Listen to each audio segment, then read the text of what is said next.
Welcome to Growing Storytellers, a helicopter stories podcast for anyone who works with children aged 2 to 7 years old. I'm Trisha Lee, and this is my colleague Isla Hill. And today we are moving on from talking about communication and language and looking at personal, social and emotional development as our prime area. And specifically, we're going to be talking about turn taking in helicopter stories. Now, turn taking is a massive part of helicopter stories, isn't it? It's kind of like becomes something that we're constantly having to get the children to do just because of, the nature of how the programme works. Absolutely. So, it's everywhere. It's embedded into every single part of helicopter stories. It's just naturally there due to the nature of the approach. Yeah, totally. So, for example, one of the things for me where I really see children having to wait and take their turn is when I'm scribing their story. And, quite often you'll see a queue of children. I can only scribe one story at a time. I haven't gotten enough hands. I can't do it. So it is, it's going, okay, can you wait? I'm just doing this story. Okay. And then I'll do yours. And, I find myself letting the children know, I'll do yours and then I'll do yours. And children will sit and wait for a really long time. And I'm often saying to them, oh, it's all right. You can go off and you can do your play and come back. I'll call you, as soon as I finish. But actually, there's something in the waiting and the listening to the stories that their friends are telling that's another part of it. Yeah, so some days are waiting and listening days. Some days you'll find there's 6 or 7 people standing around the table and they just want to be there. No matter if you say, oh, don't worry, you don't need to wait. I'll come and find you. Don't worry. They just want to be there. And other days, they're off, outside or, and it just depends, doesn't it, on how the mood takes them. Yeah, totally. That's what I find as well, actually. And it really, so sometimes I'm just working one-on-one. And another part of turn taking within scribing is actually how do you fit all the children in? Because, sort of particularly when I'm working with reception or a year 1 class, by that stage, most of the children want to tell a story. And so actually what I find, particularly working with those age groups, that I'm having to find ways. And one of the ways that we've introduced through helicopter stories is actually by having a register so that we can keep a list of who has told a story. Because you don't really want to be taking more than about 6 or 8 stories in any one session. So having that register really helps in terms of letting you know whose turn it is, because otherwise you get the same children all of the time coming up wanting, desperately wanting their go, don't you? Absolutely. And they're really visual clues, aren't they, for the children? So, they're really seeing practical need to take their turn, i.e. I'm writing the stories. I can only write one story at a time. You can see how far down the page I am of writing this person's story, and you know that you're next. So there's a very visual clue for those children to see when it's going to be their turn. As with the register, with the older children, my children always love to look at the register, how many stories each person's done, whose turn it is today is a really important piece of paper. Yeah, definitely. And I know for some people, there's a real desire as well to just allow all the children to tell their stories. And, if you're doing helicopter stories, which is brilliant, if you're doing it every day and, you're able to kind of really build it into your practice, then it becomes much easier. But there still is a limit to how many stories you can scribe at one time, to act out in the session. It's really important that we act out the stories in the session that they're told. So, that does create a restriction on how many stories you can be scribing, depending on their length. Because that's the thing when I'm working in nurseries and preschools, they don't need to take turns quite as much. because, you know, they don't need to wait quite so much. I mean, every week I tend to, if I've got 10 or 15 children in a setting, but their stories are one word or a few characters or, you know, sort of a very few sentences, I can normally fit them in. But you know, when you start to go over too many stories and it's just not working.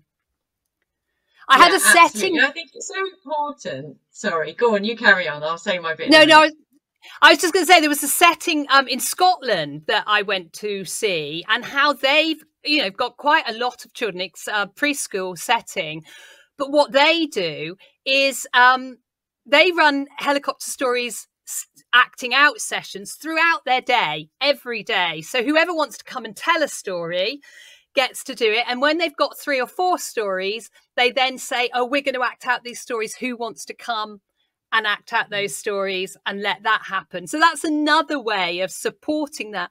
But even so, it's still, children are waiting their turn for, you know, sort of when they can actually get scribed, because we can only do one child at a time. Yeah, absolutely. I think it really helps them to see that visually, that it's a real need. It's a real turn taking. It's not pretend because I need you to learn how to take a turn. It's a real thing that they can witness. I was going to say that just about that flexibility of, if you have only got one moment in the day that you know that you're going to get to act out those stories, and it's really short because the photographer's coming in or they're going to forest school, all the millions of things that get involved, then just take 1 or 2 stories.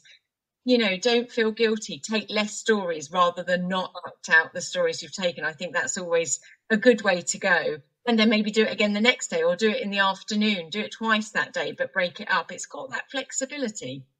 Yeah. And I know, you know, we are going to be talking more about, you know, how helicopter stories supports writing in a later podcast. But actually, one of the things, just to quickly throw in a little teaser of that, is that if you are working to, you know, particularly reception year 1, but you can't fit children in, I often will turn around to them and say, if you want to, you can write your own story. And then I give them pen and, you know, sort of the A5 paper, and they go away and they write their own story. And it might be emergent writing. I've had that in preschools and in reception, where it's emergent writing. It might be that they've written a character. It might be that they start to write their narrative. But actually, all of those can be acted out, and it becomes an easier process. And we'll talk more about that when we do writing. But that is another way of going. If you haven't got, you know, if it's not your turn to tell today, it can be your turn.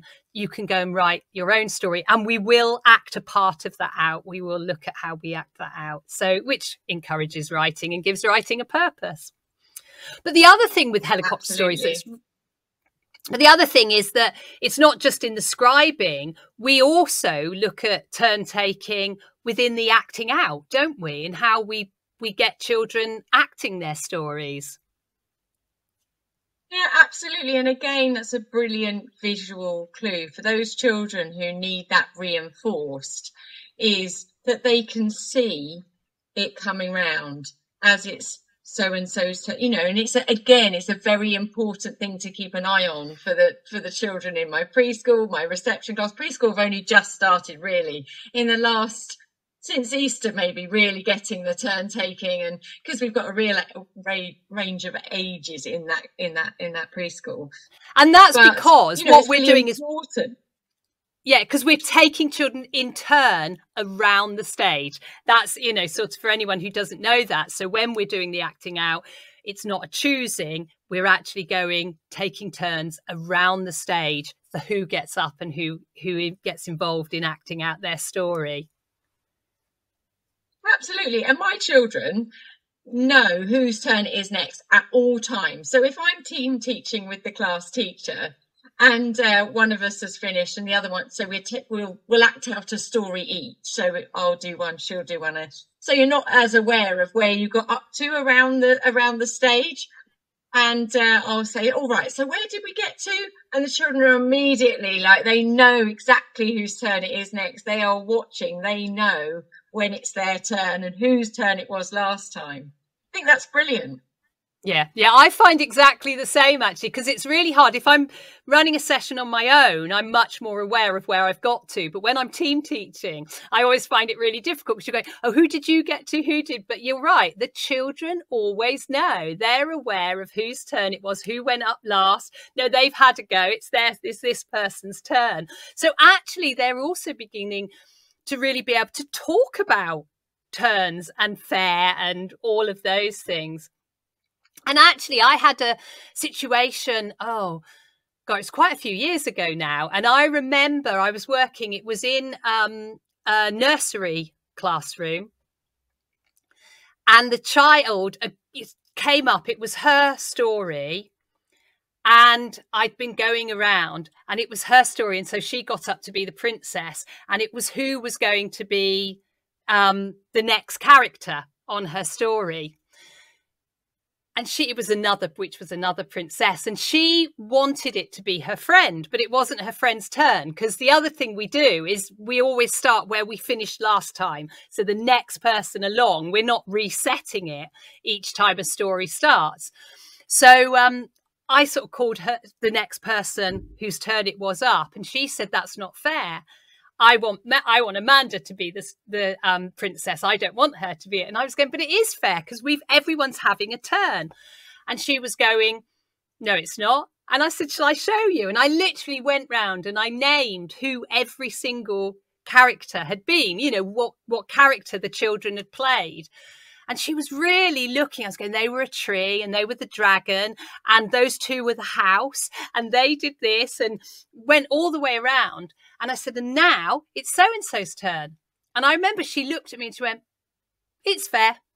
And she just decided, she saw suddenly what it meant. And, you know, that's another thing about helicopter stories, is it helps you to model why. It's not that we're just going, like you said earlier, turn taking for the sake of it. It's not, you know, because it's nice. It's going, this is really important. We're a community and we need to take turns in order for that community to thrive and to be able to work together. And that's what, you know, for me, that really did.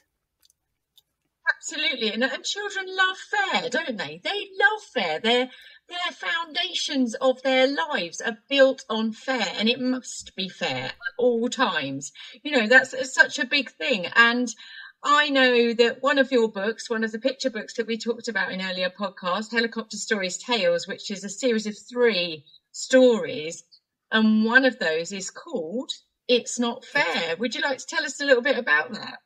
Well, so It's Not Fair, the within the picture book, that's looking at the idea. It's somebody who's going, I want my mate in my story. And it's how she begins to see that actually Noah, one of the characters, she doesn't want him to be in the story. And then she realizes that actually that makes Noah sad. And she starts to have empathy for that and realizes that when she goes and plays with every child, she gets to know different, she gets more friends, she gets to know different ways of being, and suddenly realizing that actually it is fair. And I think that's what Helicopter Stories does. Otherwise, we always stay with our mates, don't we? We always go, I'll just be with my mates. That's what I need. It's the comfy slippers. You know, I know them. I know how they play. I know that what they're like when they're a dinosaur. We did that, this morning, and so they would stick with that all the time, wouldn't they? And they wouldn't explore those new friendships, those new possibilities. No, definitely. And actually, you know, if we start to look at what the benefits of that are, because there's really huge benefits to turn taking within Helicopter Stories. If you're looking at within scribing, and, you know, if you're keeping a register or keeping a check of who's told a story, however you do it, you're also noticing who hasn't told a story. And actually, you know, it's really important. We don't force any child to tell a story or to act in a story. That's one of the key rules of Helicopter Stories. But that doesn't mean that you shouldn't ask. And I think sometimes there's a real danger that we can go, oh, they don't tell stories, or that child doesn't speak much, or they're shy. And we can almost like, you know, at the age of 3 or 4, we're writing children off of going, oh, that's what they're like, and not allowing them to surprise us. And I think it's so important. We need to always be prepared to be surprised. And actually, by doing that, we constantly go, oh, so-and-so hasn't told a story, so I'm going to ask them. Jemima, do you want to tell a story? No? Okay, that's fine. You can be a story listener. And I remember seeing Vivian doing that. The first time I watched Vivian doing storytelling and story acting with a group of children, I remember hearing her say, she asked a child if he wanted to tell a story. He said no. And she said, that's okay. You can be a story listener. And I just thought it was brilliant. And you could see him grow of like, I'm a story listener. That's my role. And the next day, she asked again, and he told a story. And I think that's it. If we do that, it allows us to be surprised and see if a child will come forward and tell a story. Yeah. And you never know, do you? You never know what day, what moment they'll say yes. What will decide for them that that's the day that they're going to tell a story. Equally with the acting out. Obviously, we have the system of going around. So again, no forcing or coercing children onto the stage. They can decide which roles they do and don't take. But the advantage, obviously, of turn taking, of offering those roles around the stage, is that maybe those children who wouldn't maybe usually volunteer to be quite sort of loud and rambunctious roles will say, yeah, okay, I'll come up. And they might end up being Batman or the baddies or, you know, something really exciting that they wouldn't put their hand up for or push their way forward to be. But because they've been offered, do you want to come with me, Batman? That they'll go, okay, I'll do that. And usually just those opportunities to put yourself forward for a role that maybe you wouldn't necessarily usually volunteer yourself for. Yeah. Yeah. And actually, you know, that's, you know, so that girls might become baddies where they might not normally, and gender roles become very blurred within that boys can be princesses. And actually, you know, when I've been working with classes from preschool right the way through to year 2, when they're in year 2, the boys just get up and play any role. They don't mind being a princess. They don't mind being a baddie. They don't mind being anything because they know it's only pretend. Absolutely. And it's the title of the 3rd Helicopter Stories Tales book, which was, you know, one of the collection, because this is, you know, it's such an important part of Helicopter Stories that it is only pretend and we can be anything that we want to be. Yeah, yeah. And it's, you know, the picture book, It's Only Pretend, that tells the story of a boy who wants to be a princess, and all the other children laugh when he stands up to be the princess, so he sits back down. But Noah, who is new in the school, he doesn't have any problems. He'll play any role. He just likes it, and he gets up and becomes a princess. And the boys begin to realise that actually it can be quite fun. And that we can play any role. It really doesn't matter. It is only pretend. We're just playing. And I think that's such a key thing in terms of the benefits of turn taking within Helicopter Stories, and that it allows us to see who has told a story, who hasn't. So we make sure that no child is excluded, and that we keep asking the child that says no, because one day they will surprise us and they will say yes. And that also within that we really see and allow children to try out these different roles, to be different characters, to explore what it's like. And they get to play and be whoever they want in each other's stories. They kind of suddenly, they're discovering what storytelling means and what it means for them. And I think that's fascinating. And I know turn taking is one of the hardest things, you know, sort of like for children, learning to take turns, learning to wait is really, really hard. But if we give children a purpose for it and a place where they can see, actually, this makes sense to me, then it's fine and it happens. And actually, I find it works really well. And, wherever, having worked in so many different settings and schools, I find children really understand turn taking. So hopefully you'll have a bit more of an idea about how turn taking works in Helicopter Stories from today. And we'll see you next time.